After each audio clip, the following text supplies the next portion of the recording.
disclose what was once the picture of the American dream may now be out of reach for many Americans.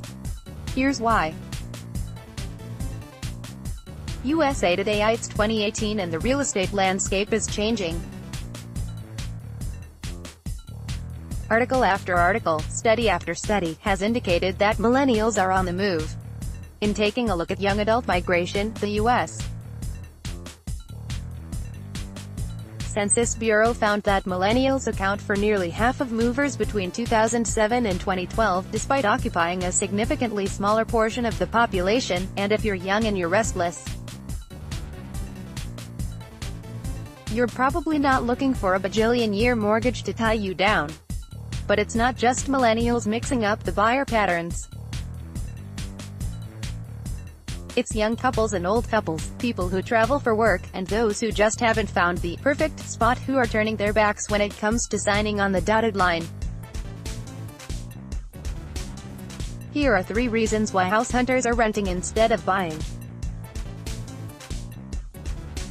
A credit score can make buying tricky. When Stephen Frey moved back to New York from Lynchburg, Virginia, his family had an important decision to make: to rent or to buy. We owned a home for 5 or 6 years in Virginia and that was a good experience, but we have a 4-year-old daughter now and we didn't have any family left in the area, so we decided to move back to Western New York, said Frey. I secured a job in Rochester, and was looking for a place to live, and got in touch with Annalie, who started taking me through our options. Annalie Youngman is a realtor for Howard Hanna, who helps families find homes in the greater Rochester area.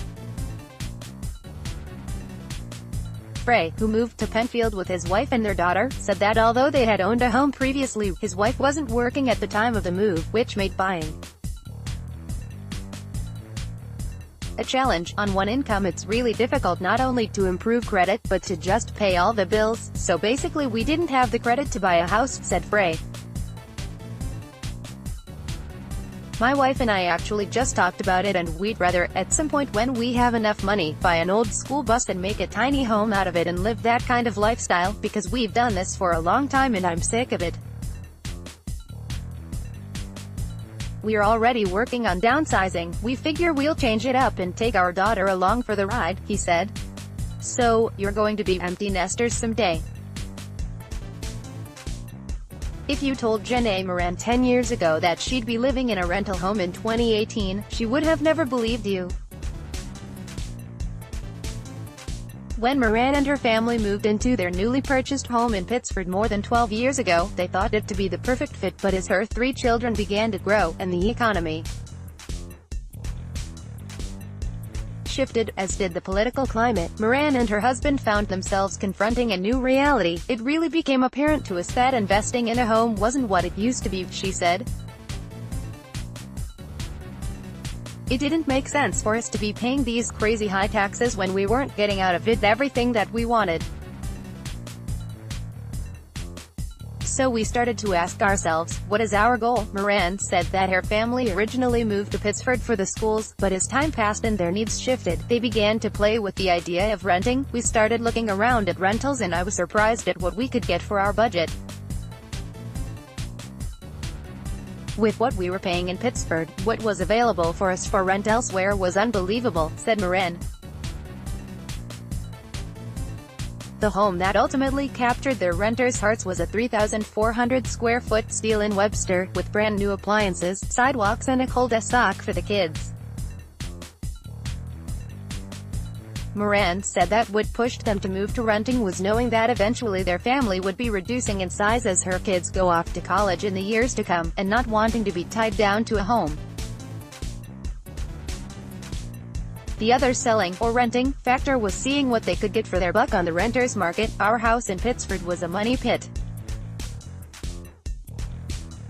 It was built in 1968 and everything was starting to fall apart, so we were constantly fixing and updating things, said Moran. Well, guess what, we don't have to do that anymore. She went on to add that she originally was looking at high-end apartments but was surprised by the number of affordable and spacious single-family homes available for rent. I don't know why people are choosing to rent their homes instead of sell, said Moran. In this case, the house that I'm in now belongs to people who want to move back here eventually, so they didn't want to sell it, said Moran, who added that she and her husband took the rest of their budget, money saved in renting, and are using it to put 2 of their children through private school. I think when the news started coming out about families renting, I gawked at first, but the more I looked into it, it just makes sense, said Moran. Owning a home meant something to my parents' generation, but I watched what they went through when they retired and had to get rid of the house, and I realized that I didn't know why I'm hanging on to this, the corporate rental, and then some people are forced to rent by circumstance. Corporate rentals or interim rentals are rentals sought by those who have been relocated by their employers for work. While some companies provide temporary housing, many leave it up to the employee to make living arrangements. According to Young Man, who has worked with several people in this position, those who relocate within their company often find themselves waiting on their homes to sell before they can purchase in the Rochester area. To further complicate things, even after their homes sell in their former states, New York's closing cycle is much longer than other states, with a minimum of 60 days from contract to close. This means individuals who relocate here have found a home to purchase, have sold their home in their former state but await our laborious closing process and need short-term options, Young Man said. lpsatganet.com. Read or share this story, https://on.rockney.ws/2ivekaka